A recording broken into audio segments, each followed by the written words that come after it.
This is Science Friday. I'm Ira Flato. The Trump administration recently proposed a 24% budget cut for NASA. And if it passes, it will be the largest slash to the agency's budget in a single year ever. The proposal also includes cutting NASA's science budget almost in half and shifting the agency's priorities to sending people to the moon and Mars. So what's at stake here? Sophie Bushwick, senior news editor at New Scientist in New York, is here to break it down and tell us more about this week in science. Sophie, welcome back. Thank you.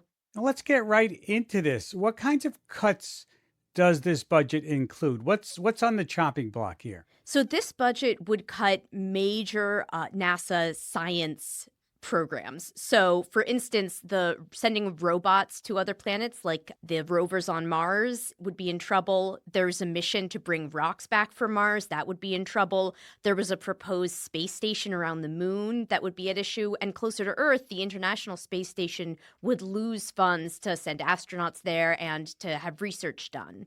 These are like the jewels of the NASA space program, aren't they? Yes, and there's also the Nancy Grace Roman Space Telescope, which is sort of considered the next big telescope after the James Webb Space Telescope. And that one is almost complete. It's on track to be done soon, but this budget proposes removing any support to actually get it into space. So we've spent all this money to send rovers to Mars to collect samples that are waiting there, right, to be picked up? That's right. You can learn so much by bringing back rock samples from other bodies in space, from samples from the moon or from an asteroid. And these Mars rocks could be really, really amazing sources of information for scientists here on Earth. And they're just kind of sitting around waiting for us to bring them back. So let's be clear. If this budget passes, it's going to fundamentally change NASA, right? Yes, this would be a major change in NASA's priorities. And like you said, the biggest single year cut to its budget. But I don't think we all need to be panicking quite yet because the proposed budget has to get through Congress. And in the past, presidents have proposed cutting NASA's budget and Congress has restored it because NASA is a really popular agency. A lot of Americans are interested in science and space exploration. And so it's still possible that these proposed cuts won't necessarily go through. So if these cuts do go through, where does the money go to? So right now, the focus is going to be shifting to getting humans to places in space, specifically to the moon and to Mars. That's where it seems like the Trump administration wants NASA to put its priorities. But it's canceling one of our major space programs to get to the moon, isn't it? Yes, it's canceling missions that are aimed at sending, robots to the moon, for example. But the idea is that NASA should be focusing more on getting astronauts there. Mm-hmm. And I wonder who might be taking those astronauts there. Well, Elon Musk has expressed that he's interested in sending humans to Mars, in having humans colonize space and starting there. And so it's possible that a mission to send humans to Mars would be using a SpaceX rocket. In fact, SpaceX is planning to send an uncrewed mission to Mars in 2026. And that would, if they got budgetary support from NASA, I'm sure they would be very pleased with that. All right, we'll have to keep our eyes on that, as you say, see what happens in Congress. On to other news. According to a new study, if you live in a big city, you might be sinking. If you live in a big city, you're probably sinking. You're probably sinking. Yeah, researchers looked at almost every U.S. city with a population of 600,000 or more, and they found 25 out of 28 are sinking by an average of a couple millimeters a year, and sometimes more. Wow, all the big cities you're talking about. Why are they sinking? So one thing that the researchers pinpointed was groundwater extraction. So when you pull water out of the ground, it doesn't just shift the makeup under the ground, it also shifts what's above it. And in cities where you've got these heavy buildings pressing down, this can create a measurable difference. And then there's also issues with things like, after the last ice age, when the ice retreated and the glaciers pulled back, our land is still changing in response to that geologic event. So that's playing a role for cities like New York and Washington, D.C., which are near where, used to have glacier cover. But the biggest changes seem to be happening in Texas. Houston is the fastest sinking city out of all of these. About 42% of its land is sinking by a rate of more than 5 millimeters a year. And some of it is even twice as fast as that. And one of the issues there is that in Texas, there's a lot of oil and gas extraction from under the ground. So just as groundwater extraction can cause changes, so can that. Well, they do big things in Texas. I guess they sink bigly there also. Yeah, yes. Everything's bigger in Texas. Right. Well, let's switch gears a little bit, Sophie, because scientists are looking, this I found just crazy. They're looking for hydrogen beneath mountains, right? That's right. Hydrogen would be an amazing energy source because, it can burn as fuel without releasing greenhouse gas emissions. And rocks naturally create hydrogen, certain minerals, when they interact with water do. But the problem is they're under the ground, and many of them are very, very deep. But now researchers are saying, look, when mountain ranges form, some rock from deep underneath is brought up closer to the surface where it can have this reaction with water and create hydrogen. So maybe under the mountains is where we should be looking for hydrogen. Is there enough hydrogen under there that makes it worthwhile to drill? We don't know yet. And the other thing is, is there enough there that drilling wouldn't be so bad for the environment that it would be counterproductive? So if the whole point of hydrogen is being clean fuel, we don't want to have this drilling operation that would create enough pollution that it would no longer be clean. Speaking of atoms, physicists have just snapped the first photos of individual atoms. How do you do a close-up of an atom? With great difficulty. So in previous times, they've imaged atoms, but these are the first free-range atoms that they've captured. And the way they did it is they had a cloud of atoms kind of interacting with each other, allowed to move freely, and then they kind of froze it briefly by hitting it with lasers, and then they hit it with another laser to take the image of those frozen atoms before releasing them again. So that gave them the ability to capture these images. And what did they find out about the atoms, or if anything, when they captured the images? Well, the different types of atoms behave differently depending on how they interact with each other. So for a kind of particle called a boson, where all of the different particles have the same quantum mechanical state, they saw them behaving as quantum theory predicts, behaving like a wave and bunching together. And so this is a great example of quantum theory being illustrated in a real experimental case. So there's not much practical stuff you can do with this, but it verifies a theory. Yes. And it's also, it's just a great way to have experimental confirmation of things that are predicted by quantum theory. Yes. Yeah, that's interesting. Sophie, let's move on to a new study that incorporates ancient Chinese poetry to study porpoises. You got to tell me about this. This is so cool. So the Yangtze finless porpoise is an endangered species that lives in the Yangtze River, and researchers really want to be able to track its historical distribution.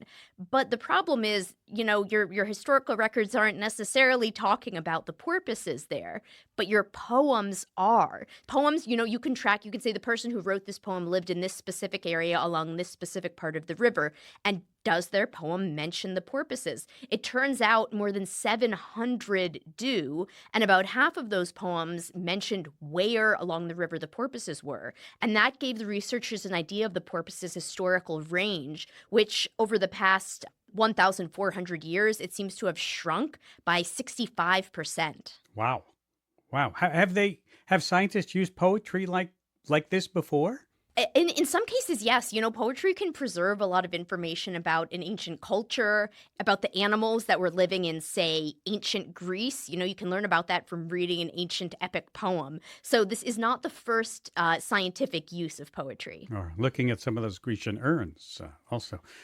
Yes, absolutely. Before we go, I hear you've got a musical quiz for me. What's up with this? Yeah, I want you to try to identify the musical instrument that is playing this song.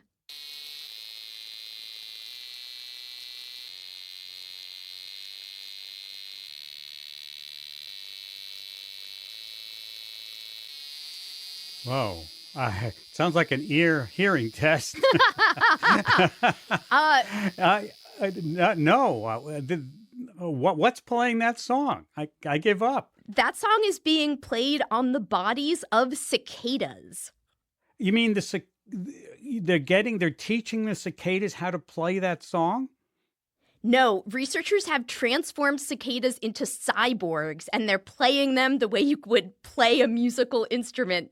They basically found a way to control the organs that cicadas use to make noise, called timbals.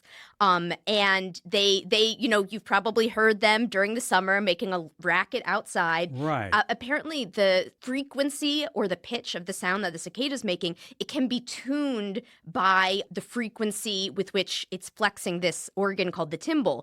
And researchers basically plugged electrodes into cicadas and controlled the timbals and used them to play music. Are we looking for the first cicada insect band here, you think? This might be, but I think the researchers have suggested that, you could use these cyborg loudspeakers to send warning messages during an emergency. But I think the researchers were just listening to some cicadas and thought, I'd like to do that. I think you're right. I'm going to go with that, Sophie. Well, I mean, in the past, there's been research to, remote control cockroaches. You can also, turn those into these living cyborgs. So that was also an influence on this research. I see the movie. I can see the movie now, Sophie. Thank you for joining us with all this great stuff you bring all the time. My pleasure. I'm always happy to play some cyborg music for you. Sophie Bushwick, senior news editor at New Scientist in New York. Coming up after the break, the Trump administration is pushing for deep sea mining. An ocean geologist tells us what's at stake. If they're going to ravage the bottom of the sea in this area of the Clarion-Clipperton Zone, we are talking about an area equivalent to the size of Mongolia.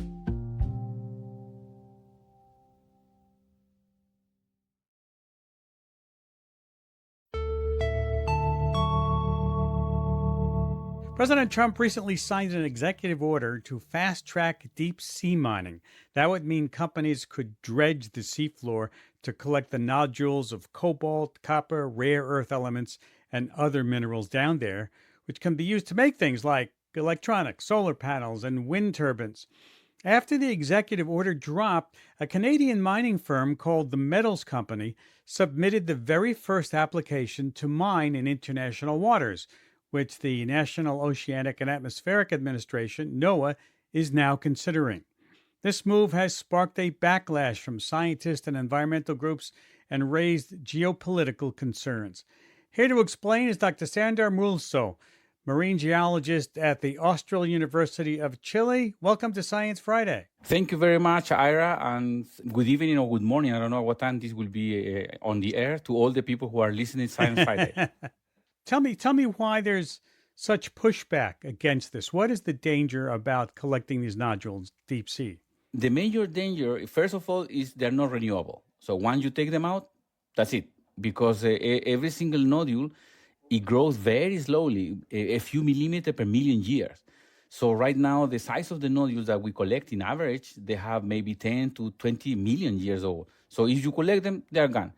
Right now, if you collect a few centimeters, let's say 10 centimeters of the seafloor with the nodules, you are collecting sediments as old as 10,000 years old, because sedimentation rates in that part of the world after 5 kilometers of water depth is very slow. It's 1 centimeter every 1,000 years. So when you remove sediments as old as 10,000 to 20,000 years, you are going to put on the surface of the water, in the water column, all the CO2 who has been stored for 10,000 to 20,000 years old. So that's the major impact. The size of a mine on the deep sea to make some kind of profit, it has to be at least 3,000 square kilometers of dredging. And now if we do a comparison with land miner, which are not clean neither, the biggest open copper pit mine is in Chile, which is Chuquicamata, where I'm coming from. But that mine is only 15 square kilometers, 200 smaller. And you can see this hole from satellite. Can you imagine what will happen on the deep sea? And that is one miner. So if they're going to ravage the bottom of the sea in this area of the Clarion-Clipperton Zone, we are talking about an area equivalent to the size of Mongolia. So what are we solving? We are not solving anything. The only thing that we are solving is to make rich a few people, like the metal company. Who is supposed to be in charge of deep sea mining regulations? It should be in charge of the International Seabed Authority. This is an independent organization where 169 member states are represented there, and they are supposed to govern and deal with the licenses for exploration and exploitation in the international waters. Since they are not a UN body, they are not bound to respond to the Secretary General in New York, Guterres. They have their own Secretary General. So they're like an independent.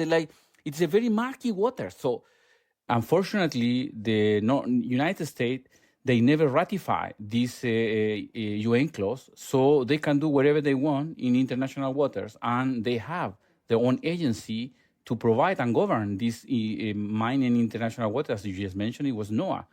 Right now, we are in a conundrum because we are eroding the floor of the International Seabed Authority and the international law in general with this unilateral decision of the United States. So why would a Canadian company ask NOAA's permission to drill in international waters then? Because the Canadian, they saw the loophole. If they do through the Americans, and you have a president right now who seems to be going with their own will, and the American, they signed the Convention of the Law of the Sea, but they not ratify. What is the difference between these two things? If you sign and you don't ratify, that means that the executive power can take any decision on whatever it signed. But if they ratify the Convention of the Law of the Sea, it's a different day, it's a different signature, you need to ask your Congress for any activity that you want to do in that particular area that is governed by this international organization. So, unfortunately, for the whole international community, we have nothing we can do. Is there great pushback amongst your scientific colleagues? Well, of course, most of the scientists that we know, I had, and they said, this is nonsense. We cannot go do deep sea mining. We don't even know the bathymetry of the place, how the seafloor looks like. Yeah. I want to talk about climate change for a minute, because as you've hinted, one of the reasons behind deep sea mining is we need materials for solar panels and wind turbines and EVs to take some pressure off the planet's surface. That's what they're saying we need to do. That's why we need to mine these nodules. What's your response to that? It's very simple. There is no need. The reason is because when you look at the grade of the element that they are so-called strategic and critical, the only one on the manganese nodule, which is more or less equivalent in quantity for the whole Clarion-Clipperton Zone compared to land, is nickel. All the other ones are below whatever we have on land. We need to scrap huge amount of the ocean, not only the Clarion-Clipperton Zone, to reach those levels. But copper, iron, and manganese, they are very high in grade compared to land. They are not rare earth. The rare earth mineral, we need them more because we need the magnets to build the magnets. Without magnets, there is no turbine, there is no anything, no electric car. But one thing that we never pay attention is when you do mine, one thing is to take the mineral from the rock because you need the element. This little pass from the rock to the element is called metallurgic. And the metallurgic, it produces huge amount of CO2. So what are we solving? Nothing. To get 1 kilo of pure copper, right, which is simple, many countries are producing copper worldwide, you generate between 8 and 12 kilos of CO2. This is gas. Just imagine the volume. And for one kilo of one of these rare earth metals, we are talking about 15 to 20 kilograms of CO2. One of the questions is, why is China kind of looking like they control rare earth mineral? Because nobody in the world wanted to do the metallurgy because it was so contaminated processes. So everybody sent the material to China, and China, You kill your people and just give us the rare earth mineral. Right now, the Chinese, they can do their own technology, right? So they don't need to sell you the rare earth mineral back. That's when the Americans, the rest of the world realize, wow, we need to do the dirty job in our backyard now. You see? So the narrative is more complex. Yeah. Yeah. That's why it's called rare earth, right? Not that the element's rare. It's rare. It's tough to get it out of the ore, right? Exactly. They are tiny little elements in a huge formula of one mineral. Let's talk about the current state of deep sea mining. How many contracts has the International Seabed Authority granted, and what countries are really pushing for it? Well, there are 19 countries, right? And there are 31 contract licenses for exploration, and they're everywhere. North, South Atlantic, North Pacific, Indian Ocean. And the one who is really pushing behind are entrepreneurs. Is this for exploitation or exploration? All of them are exploration. Right, but the metals company that we talked about is for exploitation. They want to go down. Exactly. With all of this said, when we're talking about this, why would a country or a company wait for the ISA to greenlight a mining permit if the U.S. could be willing to do it for you? Because nobody thought that anyone would go through Americans. As simple as that. So they all went through the common sense and consensus to do any process of exploitation of the deep sea in international water should follow international law. But with the president you have, he can step on the international law, and he's doing it, since day one. So there is no miracle in that. But here we have a real loophole because the NOAA can really issue licenses for mining in international water. Let's say, what about if there are 169 countries say, no, we're not going to do? Well, we're going to be in a confrontation because the American will go to do the work in the Clarence-Clipperton Zone. What the other country has to do? Send warships to the place. They're not going to. Do you think other countries are going to follow suit and take advantage of this loophole? They're all looking around, they're all looking what's going to happen now in July, August, which is the annual meeting of the International Space Authority. I hope that I will be there because this is going to be historical. It will be laid out the future of international law, as simple as that. Right. Sandor, it seems like issues with deep sea mining have really stalled for years as countries wait for the rules to set. But you're saying the Trump administration bypassing those rules. Yeah. Right. Doesn't need any rule. And your greatest concern is that everyone else will take advantage. Exactly. Yeah. Your listener, the people who follow you, they should think not only in today's, in how we are going to do the next 10 days or 10 years, but just think in the future generation. What world are we going to leave to our kids? The last boundary, there are 9 boundaries who makes our planet the planet we have, and to keep the life that we know. And we are screwing up already with 6 of them. The number 7 is called ocean acidification. And with this thing, it will be exacerbated. Remember that I mentioned before, we will release CO2 sequestered for thousands of years back to the water again. Right. Carbolic acid, you're going to acidify. That's right. Can you imagine 2 or 3 generations ahead? Sandor, when money is involved, who cares? You care, and right? I care. I think there are many people who care, and we should care. We should care, and that's why we're talking about it. And that's why I'm so happy you've come on to talk about it, Dr. Mulsow. So thank you for your work you're doing, for taking time to talk with us. Thank you very much, Ira. Dr. Sandor Mulsow is a marine geologist at the Austral University of Chile. And heads up, that Monday, we've got something special on the feed, a brand new audio documentary series Flora has worked on with the Hypothesis Fund called The Leap. In the first episode, Flora talks to Nobel Prize winner Kadi Carrico about going all in on mRNA when the field was convinced it was a dead end. I have to say that when I mentioned to somebody that I make mRNA and I work with it, they usually felt sorry if they were sympathetic, or if they're less sympathetic, they thought that I am crazy. That's Monday on the podcast. That's about all the time we have for now. A lot of people helped make this show happen.